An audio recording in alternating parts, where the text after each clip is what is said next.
Hello and welcome to the Everything F1 podcast. Joining me, Sean, this evening to review the Bahrain Grand Prix is Coops and Tiller. Evening, gents. How are we? Good evening. Very I'm good, all right. thanks. How are you?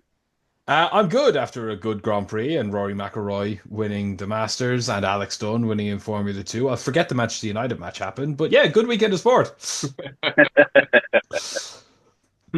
Did we all enjoy the Bahrain Grand Prix right off the bat? Yeah, it was great. It was really good to see some good racing, good close racing. Really exciting to see different strategies playing out. Ferrari almost getting it completely right, almost, I'd say. And I'm sure we'll delve into that. But yeah, no, it's a really good race to watch and witness. Yes, it certainly was, and we'll get into a full review of that in just a moment. Before that, we are Everything F1. Do check us out on all socials. You'll find us at Join EF1 everywhere except TikTok, where we're at EF1 Official. You can also check out our website, everythingf1.com, for daily news and articles about all things Formula One and motorsport in general. And as I said last week, we are now into the thick of the season. There's F2 and F3 as well, and IndyCar. Lots going on over there. All your news and updates at everythingf1.com. Also, check out our fantastic sponsors, theraceworks.com, for all of your F1 and motorsport merch needs, and use our code EF1 at checkout for 10% off site wide. Thanks as always to theraceworks.com for their continued support of the podcast. One final piece before we get into the review: YouTube. We are rapidly growing our YouTube channel, and we would love your support to keep doing that. And to do that, we have a bit of a giveaway for you. All you have to do is head over to our YouTube channel and subscribe to it. It's as simple as that. And we are going to be giving away Lego F1 Speed Champion sets to some lucky subscribers. Simplest thing in the world. Like I said, all you have to do is subscribe to our YouTube channel. You find us Everything F1, all one word, over on YouTube. When we hit 500 subscribers, we'll pick one lucky winner to win a Lego set. And when we hit 1,000 subscribers, we'll pick another one. It's as simple as that. So head over to Everything F1 on YouTube, all one word, and hit subscribe there. Thank you very, very much in advance. Now then, the Bahrain Grand Prix. Let's get straight into the thick of it. Tiller, Oscar Piastri has to be the leading favourite for the championship after that race. We're getting straight into the thick of it on this. He absolutely performed amazingly. Dominant weekend. Obviously, got the Grand Slam, fastest lap and pole position also. Yeah, and just didn't put a foot wrong all weekend. He just had an amazing performance. You didn't really see him on the screen very much, even when he crossed the finish line. He was only in very small kind of little window at the side there. A few people, Australians, obviously, rightfully so, a little bit upset about that. But absolutely deserves all the plaudits he gets. He was absolutely brilliant, and I can't really say anything negative about him. He was very calm, cool, collected, and even when he won, he kind of just was really calm about it. Yeah, let's have a celebration tonight. Let's have some drinks or whatever, and yeah, that was it. It wasn't no screaming, no cheering, no yelling. He just very cool, calm, and very Australian.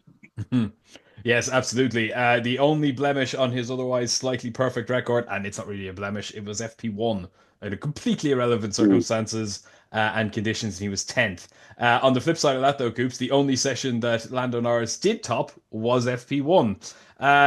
This was a tough one for him, wasn't it? Yes. And for me, it shows that for me it's a bit of a watershed because it kind of shows that Norris, I don't think, quite has it. I wasn't quite sure when he first came in. People were saying he could be a champion, and then I've mentioned it before. I think Piastri coming on the scene is kind of overtaken Norris and the potential championship winner, and he just there's something that I just can't quite get with Norris just now. He has all the tools and he's not making it work. Now it could be a blemish. He could come out in Saudi and actually destroy everybody. But I just think there's something underlying. Last season it was he would qualify well and make a mistake. Now he's qualified poorly, and then in the battle with George, that those McLaren should be 1-2, even with his 5 second penalty, which we'll probably discuss in a wee bit more detail. Uh, and he couldn't get past him. Anytime he tried to or he had the opportunity to, he made the wrong decision. Champions or potential champions don't do that.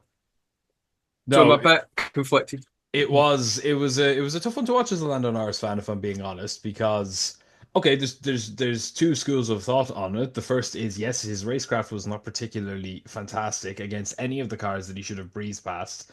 He seems to have a complete allergy to going down the inside on anybody.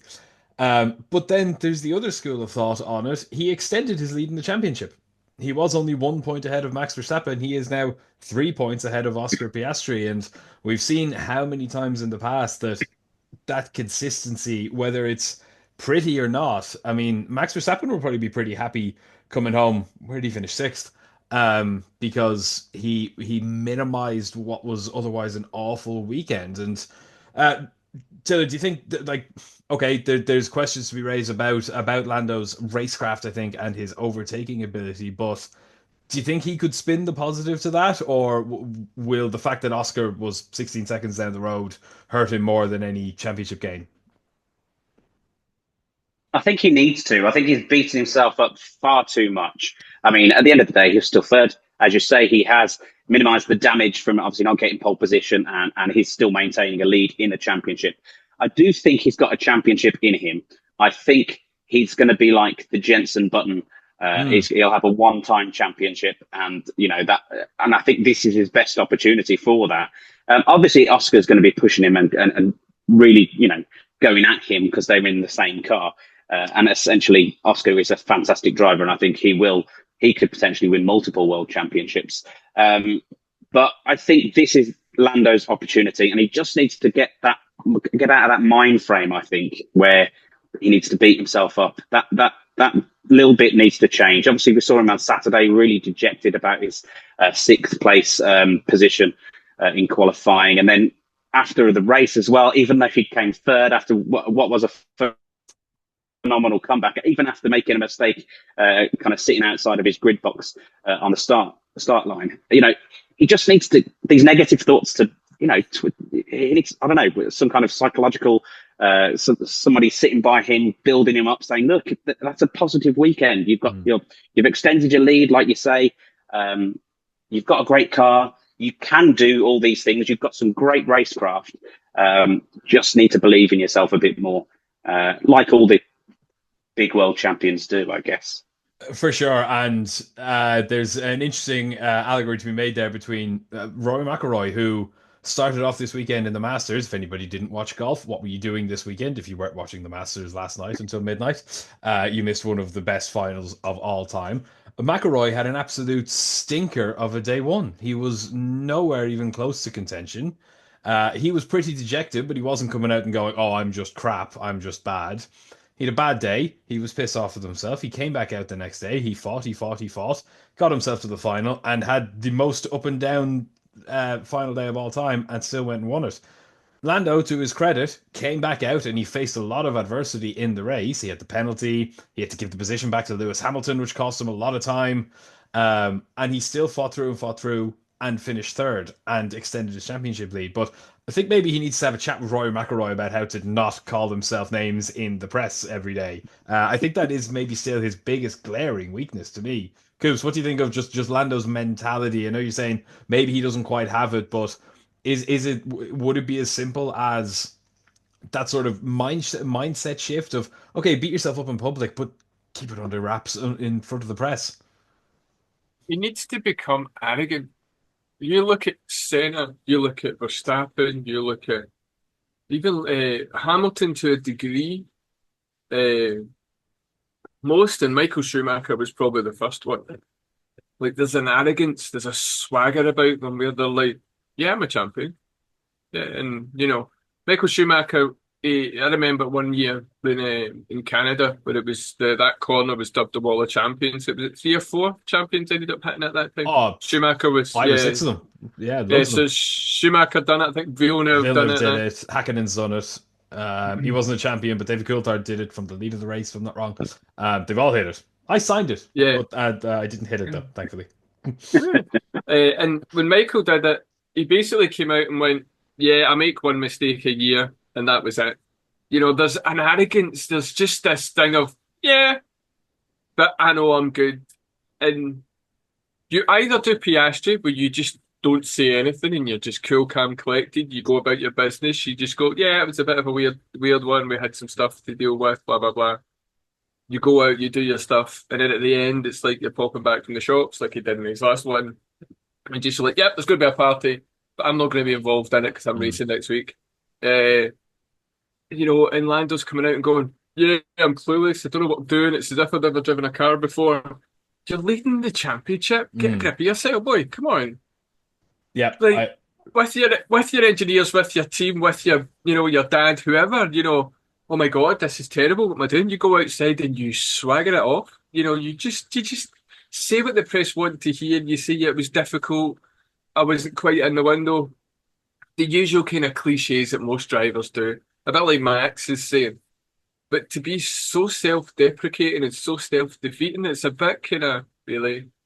And that made me, even maybe subconsciously, that's why I was very much watching this going, he needs to pass him. Why is he not passing him? Why is he going down there? This just shows me that he's not championship material. And there must be a subconscious thing for him. I don't know.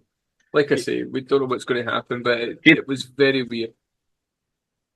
Do you think he was affected by the comments that Max Verstappen made at the start of the weekend, which was quite a cool jab from Max, really, I've got to say, saying if I was in that McLaren, I'd have won all the races so far, and they're just not doing that. It's a valid point, I think. I don't know how Red Bull and the team behind him would think of him saying that sort of thing, but it's certainly a bit of a playful jibe that kind of got under their skin, as it were, because both of them, both Oscar and Lando, were bit at that and could see that they were quite frustrated at him saying it. Max, well, when you go, sorry, Max is the master of diverting attention from himself. He was under a lot of pressure this weekend. We get onto them in a couple of minutes, but Red Bull were maybe a little bit found out that the car is actually crap this weekend, and he's like, yeah, but the McLarens are amazing, and if they don't win by 50 seconds, then, I would have won by 50 seconds in that car. Sorry, Cubes, what were you going to say? But McLaren could have turned around and said, Orlando and that said, well, last year, if I was in the Red Bull, I'd have won everything. I'd fling it back onto them, but they did get very defensive in it. They should have just been like, good for him, But then everyone, like, Lewis Hamilton won everything in that Mercedes when the Mercedes was dominant because it was the best car. Jenson Button won it that year because it was the best car. That's just what happens. McLaren has been said throughout the paddock, they are the car to beat. Are they as dominant as Max was in the last couple of years? No. But they're still the cars to beat. So it's not that big a deal. They got a wee bit too defensive, I think. Well, let's bring it on to Red Bull then. While we're on the topic of them, there are again there's two kind of schools of thought of looking at it. There's the school of, well, okay, it wasn't the best weekend in the world for them. They were quite open from the start that they weren't not expecting it to be, and Christian Horner has absolutely beat to death the idea that they're going to gain a tenth and a half or 2/10 on McLaren in Spain. As if McLaren are not going to come with upgrades in Spain. I think that's a ridiculous notion. And at this point, a tenth and a half is not going to make any difference to Red Bull at all anyway. Max Verstappen finished 6th, Yuki Tsunoda finished 9th. So the bad sides of it are they looked like they were struggling. The good sides of it are, Max finished 6th. He wasn't the worst result in the world. Yes, he lost ground on Lando, but at one point he was 20th and last in the race after pit stops, but he was the last driver on the track at one point in that race. So 6th position is not too bad for him. And the other positive is Yuki Tsunoda scored points and was in Q3.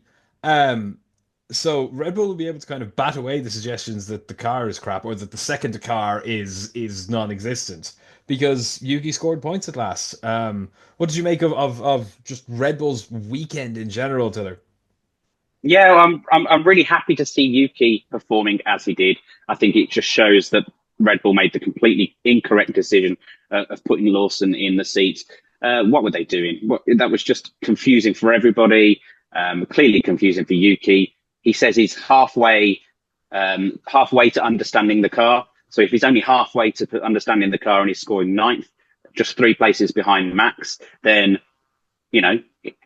halfway more, we're expecting him to be competing with Max, I guess. And I can fully see at least him, helping Red Bull in the Constructors' Championship, bringing home some decent points. And as for Max, yeah, terrible weekend. All the luck went completely against him this weekend. Everything went wrong. The tyres he was the first person onto the hard tyre, kind of the tester bed for all the rest of the teams on the grid, so much so that the Mercedes chose to go with the softs because of how poor the performance was on the hards for Max and others at that point as well.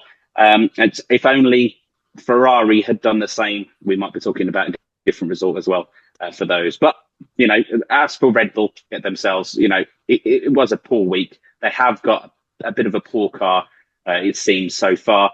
But they're Red Bull. They'll bounce back, I'm sure. Yeah, there's absolutely no doubt about that. And already the talk is starting to go to next year, that the wind tunnel will be online midway through next year ahead of the 27 season.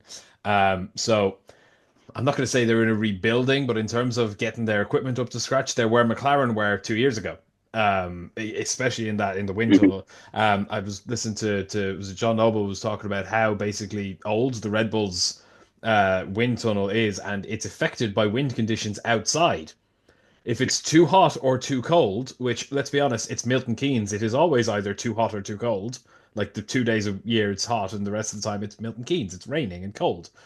And other than that, it has to be in an absolute perfect window of operation for it to work properly. And actually, I don't know the ins and outs of wind tunnels, but he was saying that it's an ancient machine, and the sooner they get their new one online, their new one is ahead of schedule.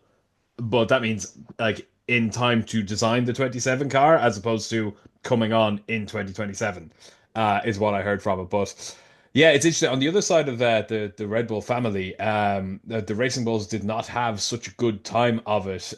Cube's Isaac Hadjar finished 13th, ahead of his teammate Liam Lawson, who finished 16th with 15 seconds worth of penalties.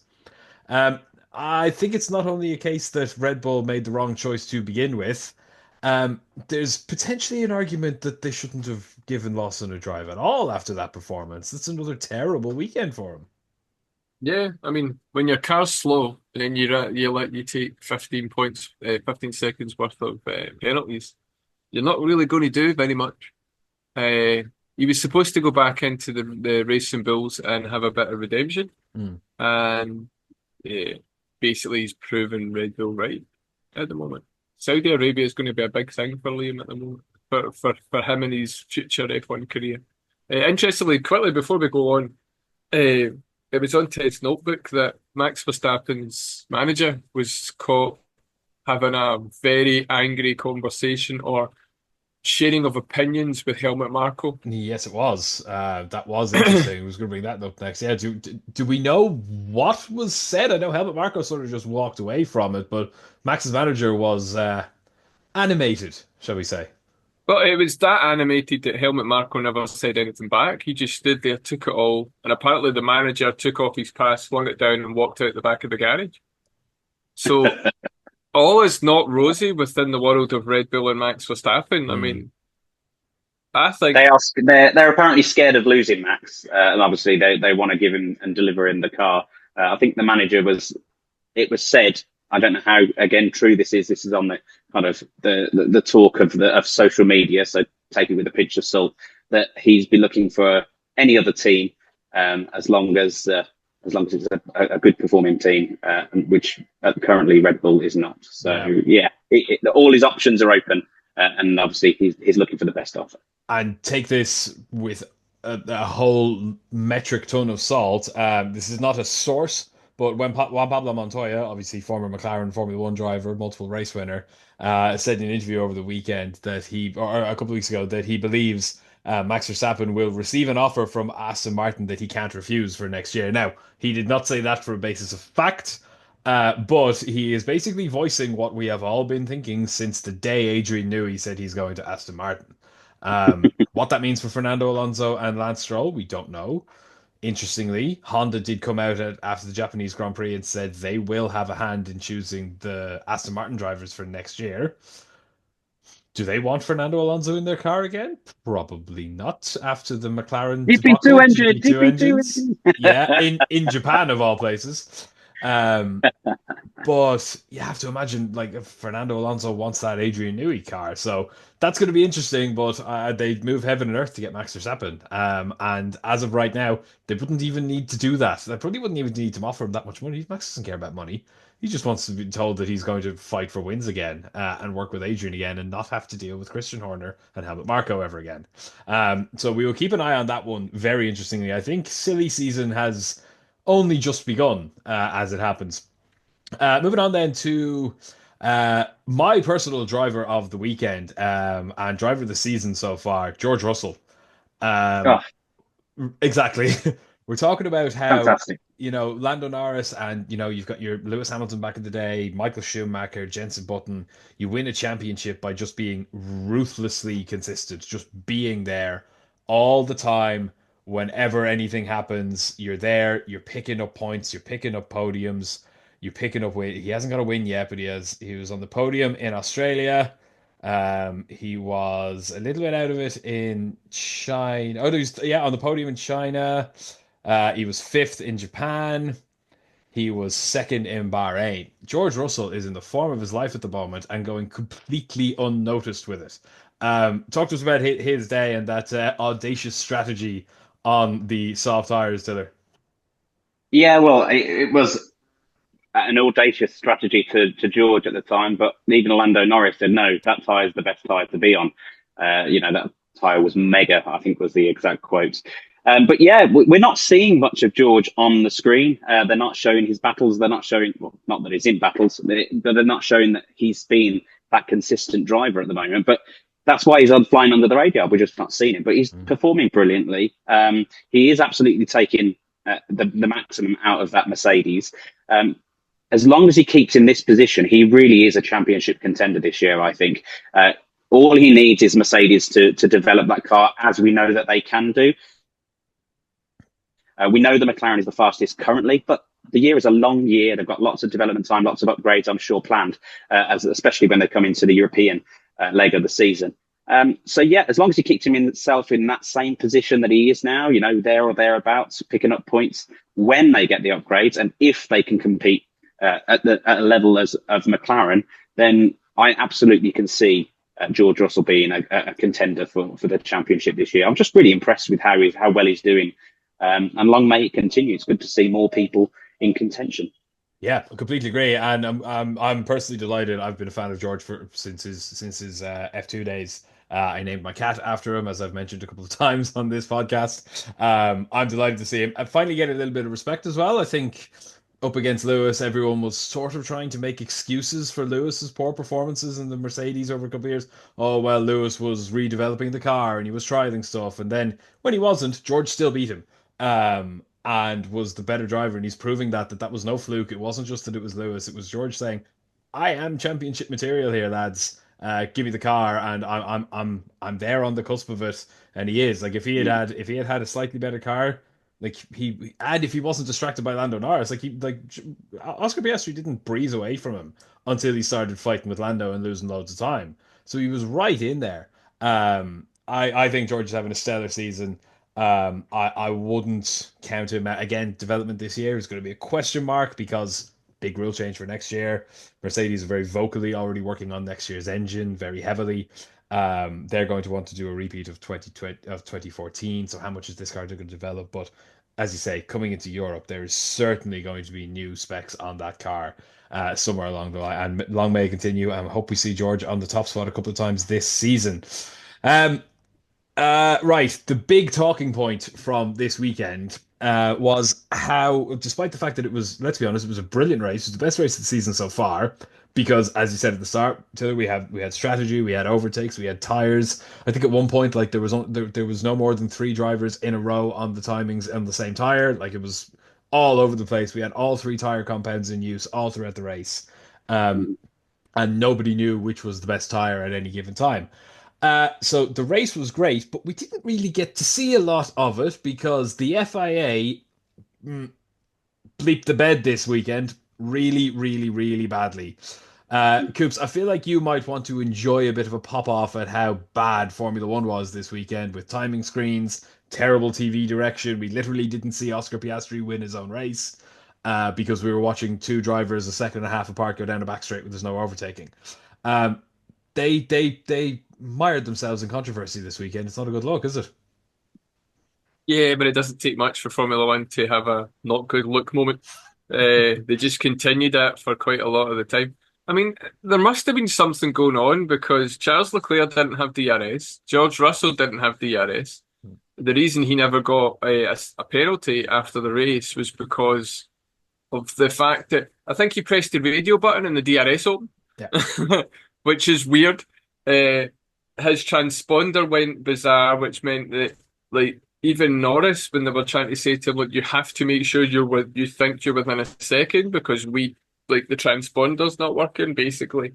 But yeah, for Formula One to have Oscar Piastri finish the race in first place, the first time McLaren have won ever in Bahrain, which is their second home race because of their investors, and have that on the tiny wee box on the left-hand side is just so bad. It's almost as bad as ITV going to a break at the very end of a race, which they did years ago when ITV used to have breaks during the races.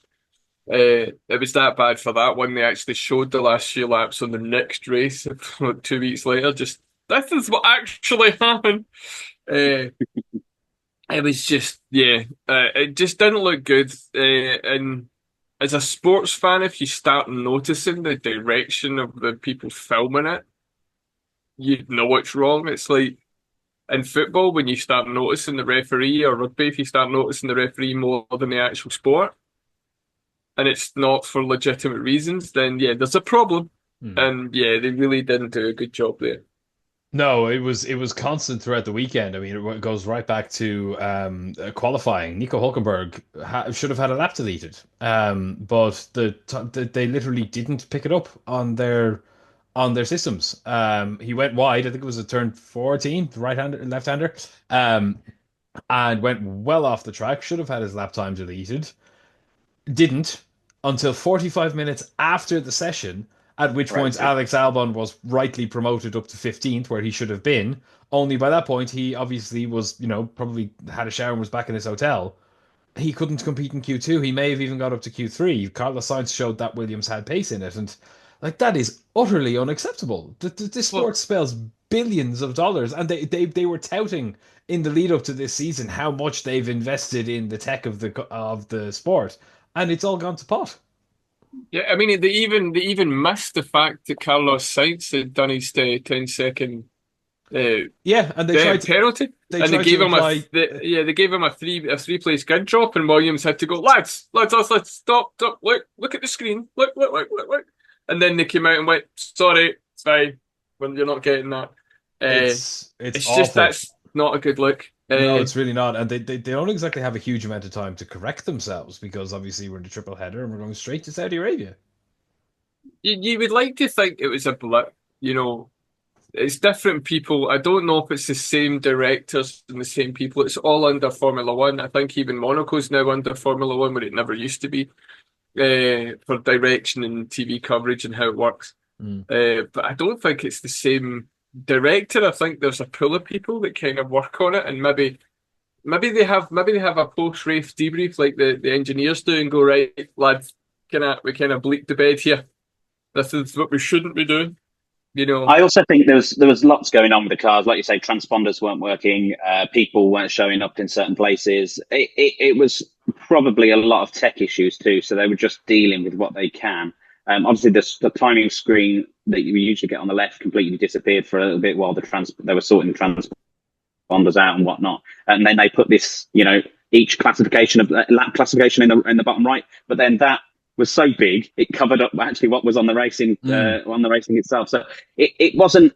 I think there was a lot of technical issues that kind of hampered them. And not that I'm making excuses for F1.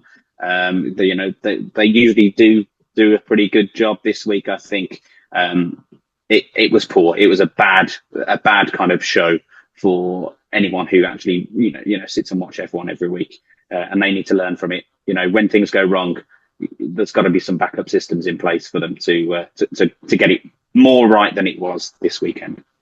Yeah, absolutely. We can only hope that that they won't have the same gremlins. It might have been track specific. It might have been something in the circuitry of the Bahrain track. Obviously, they don't pick up the sensors and bring them to every track. They're pre-installed in the Mm. tracks. But if it happens again in Saudi Arabia, there will be like heads will roll. Mohammed bin Sulayem is already on the chopping block for his job this year. He is as Good. officially uncontested for the presidency for which is going up for vote, I think in October or September, later in the year. Mm. But according to some very reliable sources within Formula One, it's not that he won't be contested. It's that the people who want to contest him haven't come forward yet because they don't want to give him the chance to bury them, Hmm. which is Probably the best bet for. very clever strategically. A couple of final bits then before we finish up, before we move on, is a couple of key call outs. Alpine are finally off the mark. They were the only team not to have scored a point so far until Pierre Gasly came along and stuck it in an incredible fifth in qualifying. He Uh, was great, wasn't he? He did such a good job, Fantastic. I think. Yeah, Yeah. brilliant all weekend and finished seventh. Taylor, thoughts on Gasly? Just in the past kind of year, especially, he's been a silent assassin throughout, even when that car is really not working. He's in good form at the moment. Yeah, Gasly has always been a good performer. He's just been in a terrible car. He certainly outdrive the car last year. The last year's car was just a dog. And this year he's proven that, well, especially after Bahrain, that he's still got it. He's still got the ability. And when the race permits, he will score some decent points. And even Doohan, let's give Doohan his dues. This week has had a better week. He was certainly on the screen a lot more, if for positive reasons, a couple of overtakes, and I think he just finished just outside the points, wasn't he, this week? Yes, he did. He got screwed over by only having hard tires, and they just went Yeah, backwards. that's it. Yeah. So I mean, it wasn't the result that he would have wanted, but he showed signs of promise anyway for the Alpine. Yeah, for sure. I think Doohan has done more than enough actually in the past four races, except for was it China that he had a bit of a spin. But I think he has done Mm. enough, especially given that he's a total rookie, to at least earn himself that seat until the summer break. And I think that seems to be the consensus. The talk about Franco Colapinto has died down a little bit. He did that test in Monza a couple of weeks ago, and there's been not a peep about him since. And they need to stop that, because that sort of thing is the pressure that's going to make him not perform. And we saw it with Sergio Perez. We've seen it with other drivers. When you've got stupid amounts of pressure coming from your bosses, from saying, "Oh, we've got this driver in the wings waiting to take your spot." It's unneeded pressure when all you want is someone who's calm, cool, collected in the car, scoring as many points as possible, or driving to the best of the ability. And pressure is not. It does work with some people, and you can know with pressure, you can turn coal into diamonds, as they say. But it doesn't work for a lot of people, and it's not always the best route to take, especially with a brand spanking new rookie who in his first year in F1 doesn't need that sort of pressure. Completely agree. Final one then. Just wanted to call out another rookie who had I think should have been driver of the day. Ollie Behrman went from 20th and last to scoring points in 10th. The driver of the day system seems a little bit broken at the moment. Lewis Hamilton won driver of the day and had a pretty average weekend, to say the best. Okay. I thought Ollie Behrman was sublime this weekend, and between himself and Ocon finished eighth. Yes, Esteban Ocon finished eighth. They have now jumped Williams. They're a point ahead of Williams, up in fifth. Williams is down to sixth because they had a point this weekend. So big win for Haas this weekend. Coops, do you think they're going to maintain that, or is that's going to be a proper ding dong battle this weekend, fifth and sixth between Alpine and Haas, as was said right the way back in testing?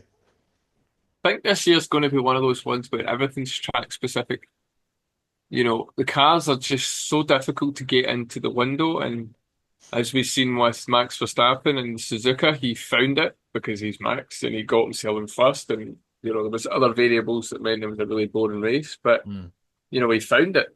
Haas have found it this weekend. Next weekend, the conditions might not quite favour Haas, and Alpine will jump in front, or maybe Williams will get in there. Carlos Sainz was looking better this weekend than he was. Unfortunately, got a big chunk of his side pods fired out him.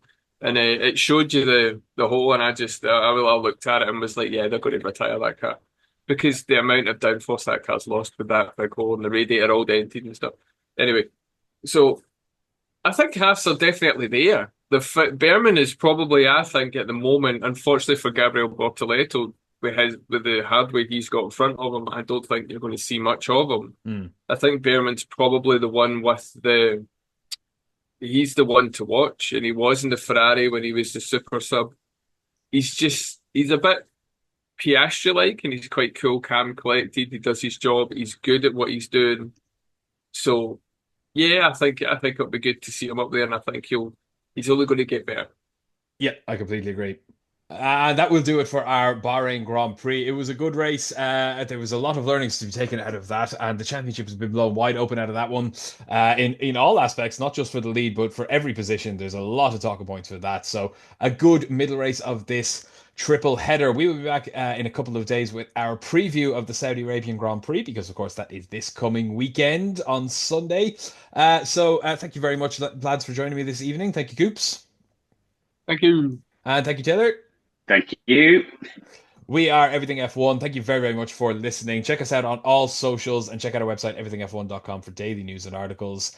And check out our fantastic sponsors, theraceworks.com, for all your F1 Motorsport merch. Use code EF1 at checkout for 10% off site wide. Don't forget as well, our YouTube giveaway. Head over to our YouTube channel, subscribe to the channel. When we hit 500 subscribers, we will be giving away a Lego F1 Speed Champions kit of your choice to one lucky subscriber. So head over, Everything F1, all one word, on YouTube and hit subscribe. Thank you very much. We'll talk to you soon.